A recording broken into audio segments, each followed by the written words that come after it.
ఇద్దిరా ఇద్దిరా రచ్చ అంటే నా లైఫ్లో అది. నువ్వు సాయంత్రం దాకా నీ వయసు అయిపోయేదాకా కొడుతూనే ఉంటావు.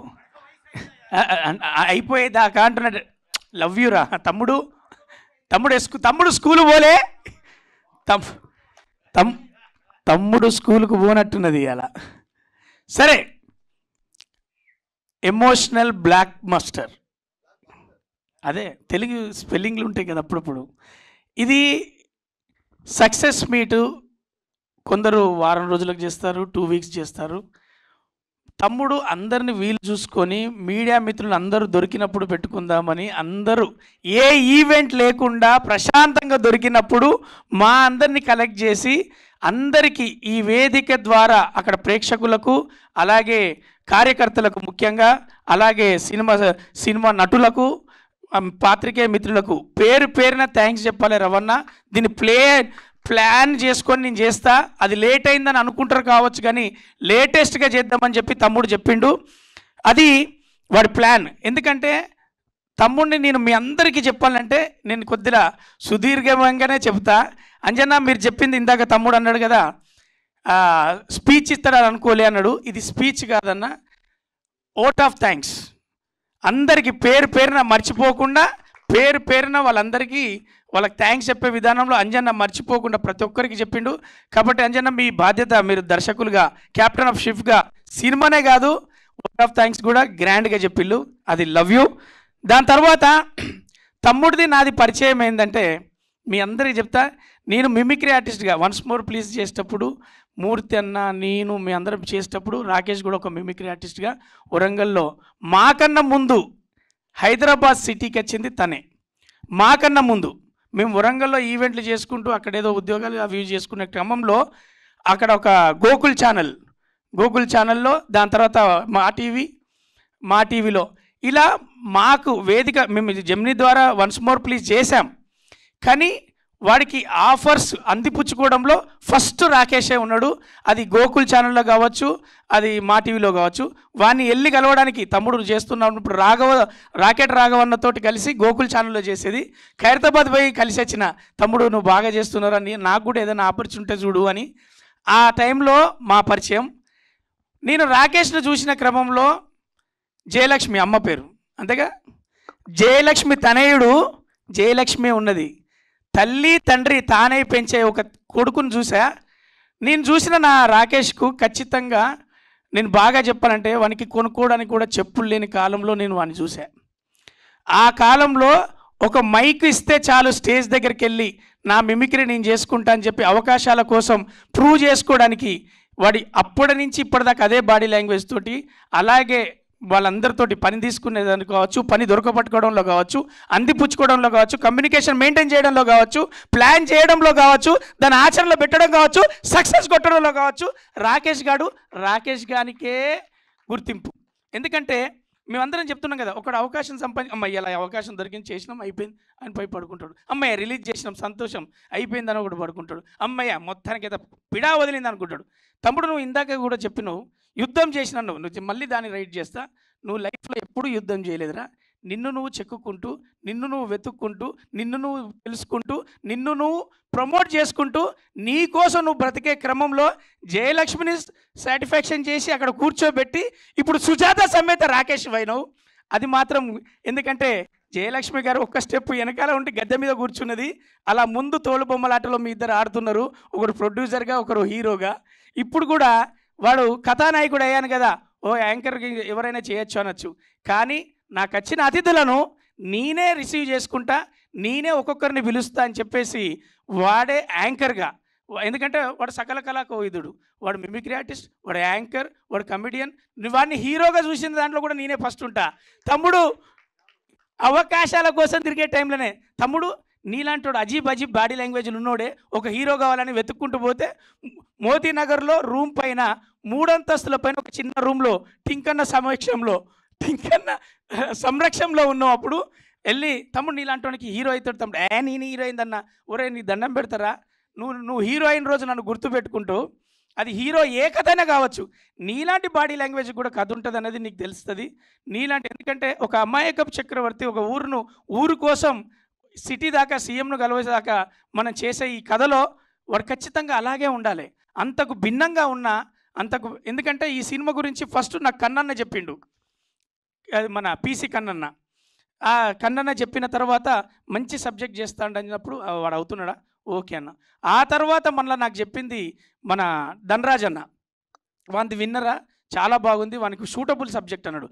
ఆ తర్వాత చెప్పింది ఎడిటర్ మదన్న, ఒరే రవి అది చిన్న అరేంజ్ చేసుకుంటే మంచి సినిమా అవుతుంది, మంచి సినిమా చేసిండు ఆ అబ్బాయి, అందులో కనపడ్డ వాళ్ళందరికీ పేరు వస్తుంది అన్నాడు. దాని గురించి కూడా చెప్తా. తాగబోతు రమేష్ అన్న ఫస్ట్ నువ్వే ఫోన్ చేసిన, ఒరే రవిగా నాకు కన్ఫ్యూజన్ ఉన్నదిరా అన్నాడు. దేనికన్నా అన్న, నీ పెద్ద పెద్ద సినిమాలు చేసిన ఎవడు కాల్ చేసి నీ సీన్ పేలిందిరా అని చెప్పలే, లేకపోతే బాగా చేసినావు అని చెప్పలే. నీ అమ్మ ఫోన్ పెట్టేస్తానా, నేను ఇంకో ఫోన్ వస్తాను, మస్తు చేసినావు రమేష్ అన్న, కంబ్యాక్ సినిమా అంటాడు. ఒరే అమ్మ కంబ్యాక్ సినిమా అంటా లేదురా నాకు అన్నాడు. నిజంగా అన్న రమేష్ అన్న నేను ఇద్దరం మాట్లాడుకున్నాం, మేము నవ్వుకున్నాం. ఆ తర్వాత ధనరాజ్ అన్న ఫోన్ చేసిండు, ఒరే నాకు చిన్న క్లారిటీ రా రవి అన్నాడు. చూసినా చెప్పనరా, ఏందిరా అది ప్రేమలేఖ సినిమాలో దిగులు పడకురా సహోదరు అని ఒక సపోర్టర్ వచ్చినట్టు నేను ఆ సినిమాలు వచ్చినా అంటున్నారు, అది నిజమేనారా, నువ్వు చూసావని, నువ్వు చేసినావు, నీకు కనిపించలేదా అన్న.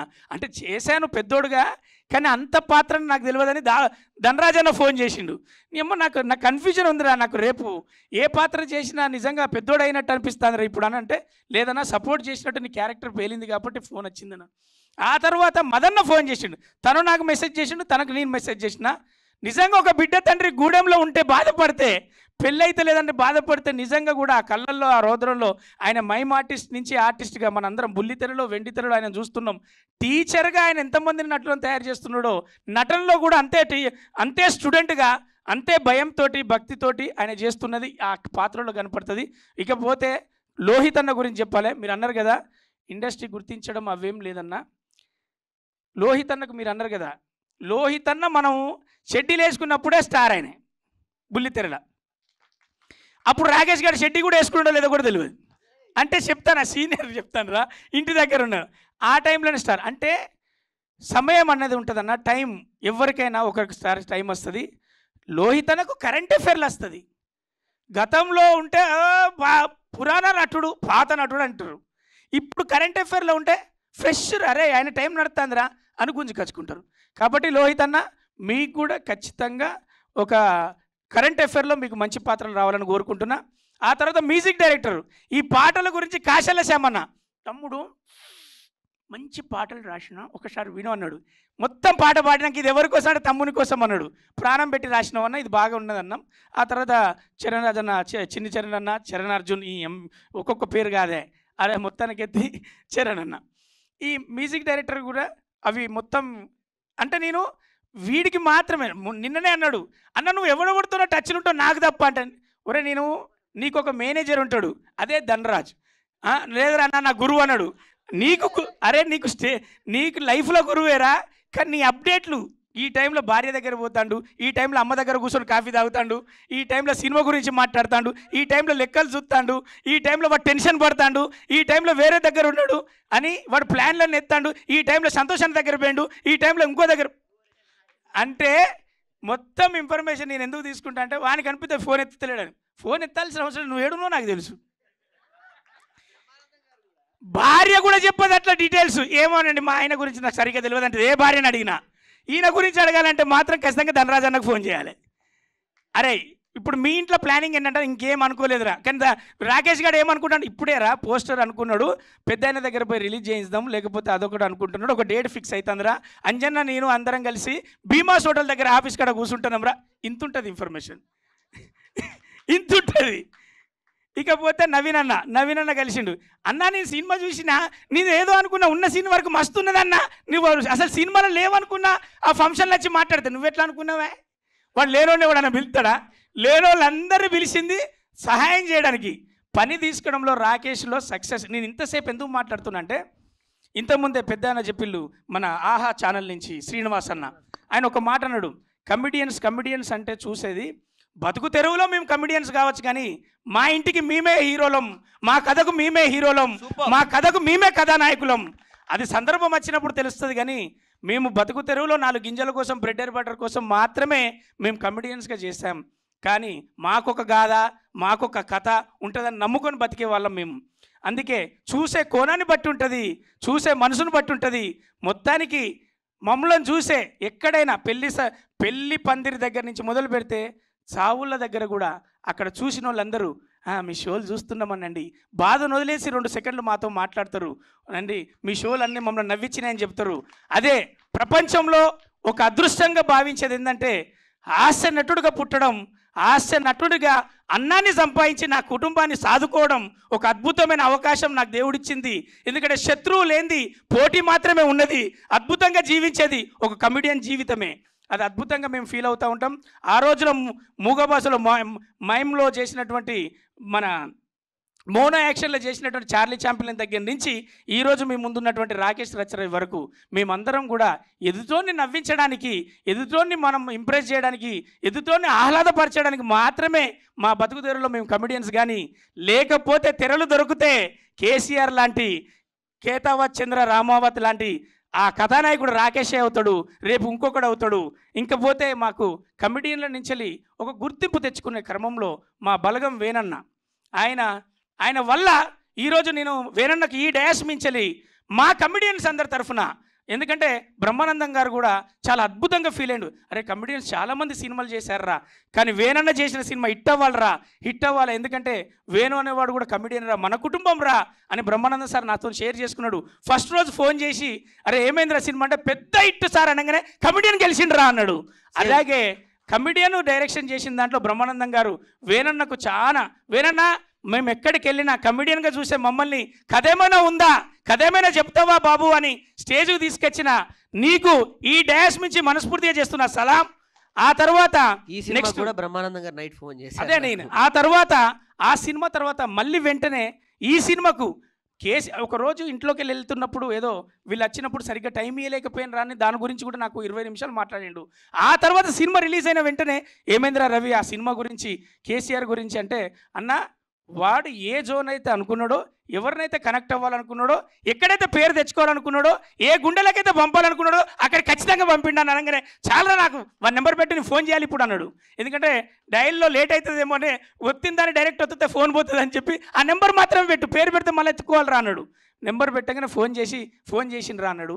అలాగే రేపు ఇదే ఆహాలో, ఇప్పుడు ఆహాలో నెక్స్ట్ మనది డేట్ పడుతుంది, అప్పుడు మనందరం చూస్తాం.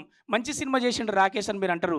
ఇదే ఆహాలో మన అదిరే అన్న అభినయ్ కృష్ణగా ఒక సినిమా చేశాడు, అది కూడా డైరెక్షన్ అయిపోయింది, రాస్తారు అన్నతోది చిరంజీవ.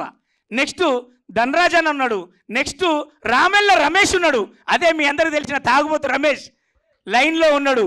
ఇట్లా చెప్పుకుంటూ పోతే కమెడియన్లో ఇంత అద్భుతమైన సినిమాలు తీస్తే డైరెక్టర్ బోర్డు పెట్టుకున్న వాళ్ళు మేమందరం ఇలాంటి సినిమాలు తీయాలనే బాధ్యత పెంచబోయేది ఖచ్చితంగా ఈ టాలీవుడ్ కమెడియన్సే, టాలీవుడ్ మన హాస్య నటులే.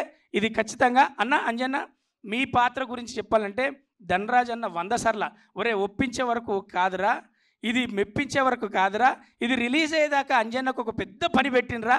రాకేష్ గారి బాడీ లాంగ్వేజ్ తెలుసు, రాకేష్ గారి తీరు తెలుసు. అలాంటి పరిస్థితుల్లో ప్రతి ఒక్కరికి ఆన్సర్ చేసుకుంటూ, చెప్పుకుంటూ, తీసుకుంటూ ఎడిటర్ దగ్గర నుంచి, ఎడిటర్ మదన్న కూడా చెప్పాను కదా, చాలా బాగా వచ్చినాయి సీన్లు, చాలా బాగా చేసుకున్నాడు. దాన్ని కొద్దిగా నేను ఫైట్ చేస్తా, ఎంత ఉండాలో అంతే ఫైట్ చేస్తా. అవసరం లేదని ఎందుకు చెప్తున్నా అంటే ఆయన తీసింది ఆయనకు కన్ను విప్పుగానే ఉంటుంది, కానీ ఆడియన్కు కంటికి క్లిప్ అవ్వకుండా అలాగే అంటిపెట్టుకోవాలంటే కసాయిగా నేను ఉండాలని చెప్పిందే మదన్న. ఆ మదన్న పాత్ర కూడా బాగా పోషించిండు కాబట్టి ఈ రోజున మీ అందరూ సక్సెస్ ఖచ్చితంగా మీరు ఆ ఇల్లు మనందరం కూడా ప్రూవ్ చేసుకోవడానికి కుదిరింది. కాబట్టి ఇక ముందు కూడా రాకేష్ కూడా దీనికి 2వ సిరీస్ కూడా చేయమని చెప్పినా చేయమని చెప్పు ఉంటుంది, కథలు అది ఆటోమేటిక్గా ఉంటాయి. తర్వాత అతని దగ్గరికి కూడా మంచి కథలు వస్తాయి, మంచి భవిష్యత్తు ఉండాలని మనస్ఫూర్తిగా కోరుకుంటున్నా. ఇందులో చేసిన నటీనటులకు, సాంకేతిక నిపుణులకు మా తమ్ముని తరఫున, మా టీం తరఫున, మా హాస్య నటులందరి తరఫున చాలా చాలా చాలా థ్యాంక్స్. ఎందుకంటే పేరున, ఎందుకంటే అది కమెడియన్ సినిమా చేస్తున్నాను అనగానే ఓ చిన్న చూపుతో స్టార్ట్ అవుతుంది, కాల్ వచ్చిన కాంచెలే మాకు తెలుసండి. కానీ దానికి అడిగిన వాళ్ళందరూ, ధనరాజ్ అన్న కావచ్చు, తాగబోతు రమేష్ అన్న కావచ్చు, నా కావచ్చు, మదన్న కావచ్చు, ఎవరైనా లోహిత్ అన్న కావచ్చు, ఎవరు వెనక అడిగిన పాత్రకు వాళ్ళు డేట్లు అడ్జస్ట్ చేసుకొని అంజిగాడు కావచ్చు, వాడు తమ్ముడు సాగర్ కావచ్చు, ఎవరు వీళ్ళో వాళ్ళ ప్రకారం అన్న పిలిచిండు మనం చేసి రావాలని, వాడి తమ్ముడైతే అన్న అనుకున్నాడు, అన్న అయితే తమ్ముడు అనుకున్నాడు, వానికి సహకరించాలని మీడియా మిత్రులు, సాంకేతిక నిపుణులు, నటీనటులు, ఆఖరికి థియేటర్ కోసం పోయిన కార్యకర్తల దాకా నీకు సపోర్ట్ చేసిళ్ళు, బాధ్యత పెంచిళ్ళు. ఇదే మంచి పేరు కాపాడుకొని మంచి సినిమాలు చేసి అందరినీ గెలుచుకుంటాబో. సుజాత సమేత Rakesh. Thank you, love you.